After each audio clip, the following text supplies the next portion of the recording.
Можно выйти из разговора, рассказав буквально все. Все, что нужно оперативнику. И при этом ни разу не услышав ни одного прямого вопроса. Я сам строил такие разговоры годами. Покажу, как это работает изнутри, как это распознавать. Я бывший сотрудник второй службы ФСБ. Беседа– это не допрос. У допроса есть протокол, права, адвокат. У беседы ничего этого нет, и именно поэтому она работает намного эффективнее. Разберу технику по шагам и дам конкретные способы защиты. Не только для тех, кто связан с оппозицией, а для любого, кто может оказаться в такой ситуации. Начну с того, почему опытный оперативник почти всегда выбирает разговор, а не формальный допрос. Если, конечно же, у него есть выбор. Допрос – это процессуальное действие. Есть протокол, есть права, есть возможность привести, конечно же, адвоката и в любой момент отказаться отвечать. Беседа ничем не регламентирована, не фиксируется, не имеет установленной формы, не дает человеку тех же прав. Потому что формально это просто разговор. Именно поэтому в беседе получает больше, намного больше, чем на допросе. Человек более расслаблен, не воспринимает происходящее, конечно же, как угрозу, не включает внутренний фильтр, что можно говорить, а что нет. Потому что нет ощущения, что это вообще имеет какое-то юридическое значение. И в этом ощущении есть ошибка. То, что сказано в беседе, потом нередко ложится в основу уголовного дела, просто оформлено иначе.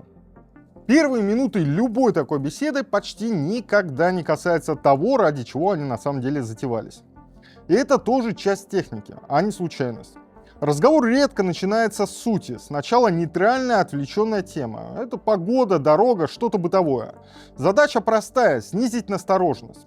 Дать человеку почувствовать, что разговор, безобидный, тон ровный, доброжелательный. Темп разговора достаточно неторопливый. И это не вежливость. Это подготовка почвы.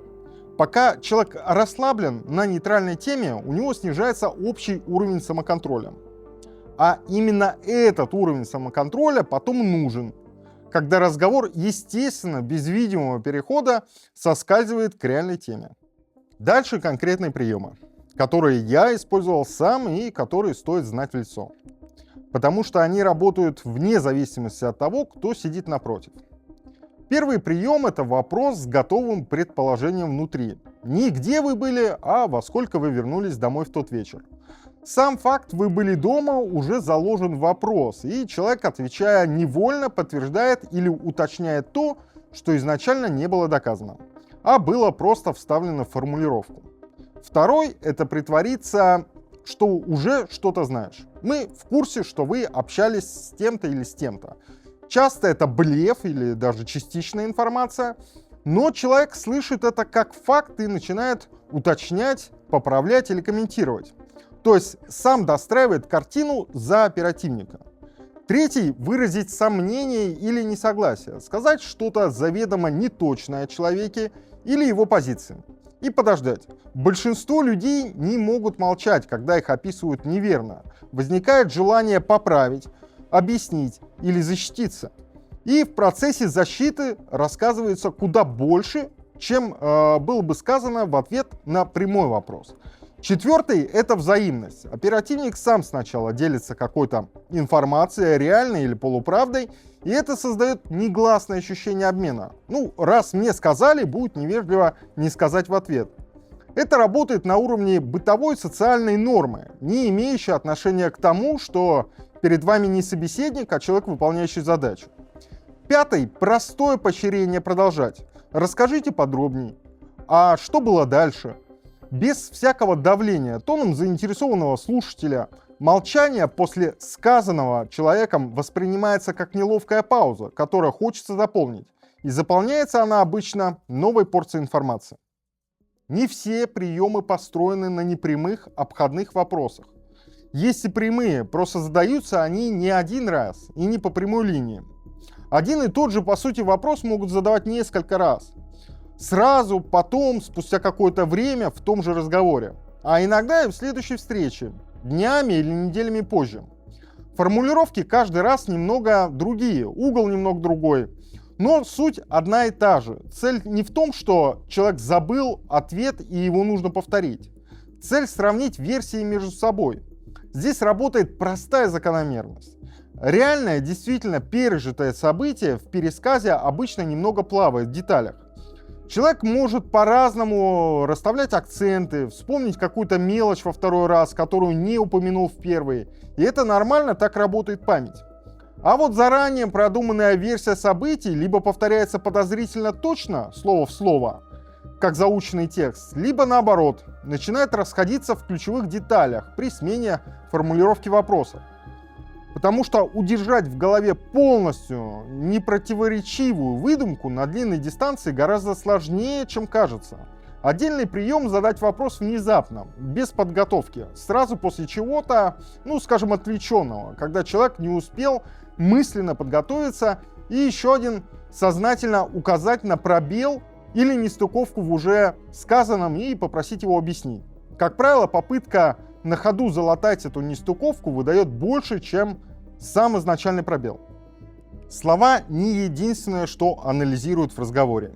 Не меньше значения имеет то, что в этот момент происходит с лицом и телом человека.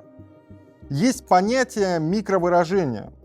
Короткая, меньше секунды вспышка настоящей эмоции на лице, которая проскальзывает прежде чем человек успеет ее осознанно скрыть. В отличие от обычной контролируемой мимики, микровыражение почти невозможно подделать сознательно, потому что оно задействует одновременно несколько десятков лицевых мышц в точном сочетании, а такое сочетание нетренированный человек физически не может воспроизвести по команде. Конкретный понятный пример. Человек говорит вслух: «Мне не страшно» или «Меня это не расстраивает».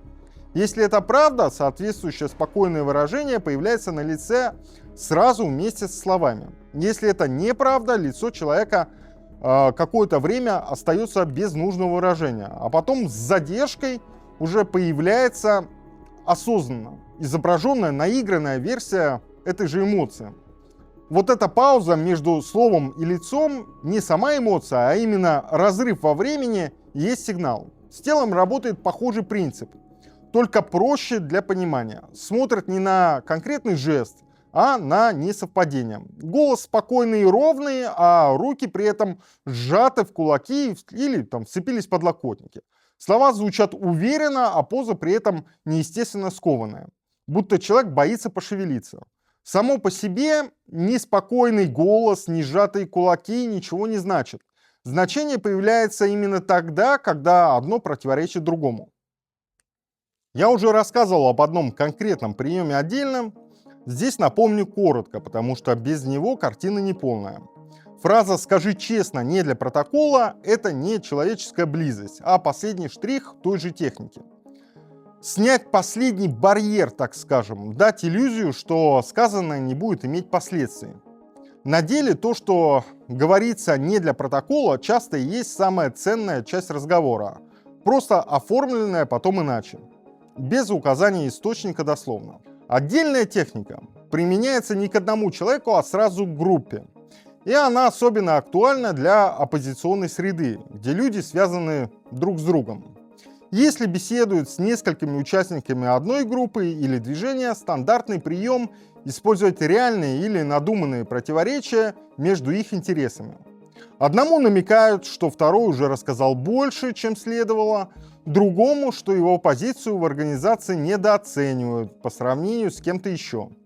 Цель не столкнуть людей физически, а заставить каждого действовать, исходя из недоверия к остальным, что почти всегда развязывает языки быстрее прямого давления. У техники выведывания информации в разговоре есть четкая точка отказа, момент, после которого она перестает работать почти полностью. Скажу прямо, что это за момент. Вся техника построена на том, что собеседник ощущает разговор именно как разговор. Неформальный, безопасный, не имеющий юридических последствий. В момент, когда человек осознанно фиксирует про себя, что это не просто беседа, а попытка получить от меня информацию, и ведет себя, естественно, соответственно, техника перестает работать почти полностью. Не потому, что оперативник теряет квалификацию, а потому, что вся конструкция держится именно на неосознанности собеседника, а не на давление. Вот конкретные применимые способы защиты от выведывания информации в разговоре. Рабочие для любой ситуации, не только для тех, кто связан с политикой. Первое.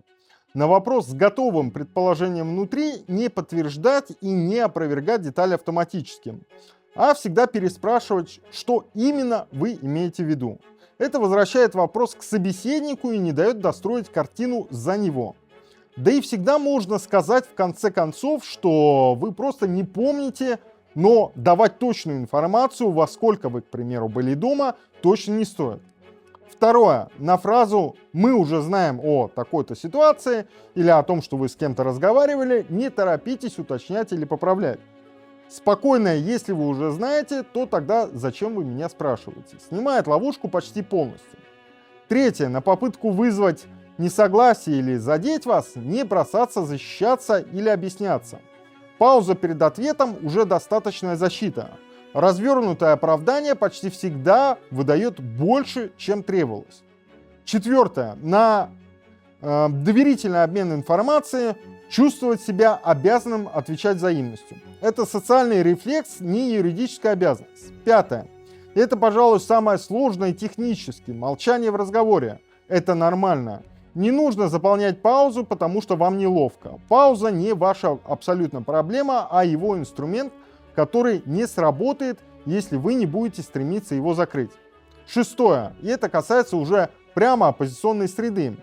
Если беседуют с несколькими участниками одной группы, заранее договоритесь между собой не верить на слово утверждением вроде «а вот он уже нам все рассказал». Это можно узнать только напрямую друг у друга, не через оперативника, который выступает придаточным звеном, именно с целью посеять недоверие. И последнее, самое общее.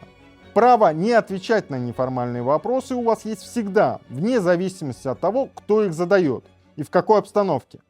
Беседа не допрос, и все-таки юридической обязанности говорить в ней у вас нет. Технику, которую я описал, я применял сам годами, и она работает именно потому, что построена не на давлении, а на обычных человеческих реакциях. Желание поправить неточность, ответить взаимностью, заполнить неловкую паузу. Осознание того, что происходит, единственный по-настоящему рабочий способ защиты.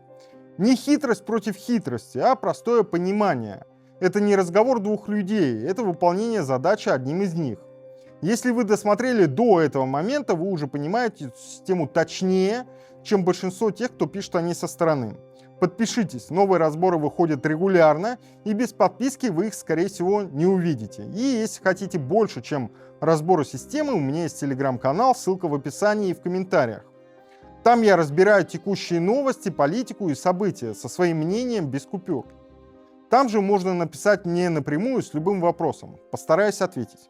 С вами был Вадим Майоров. Берегите себя. До новых встреч.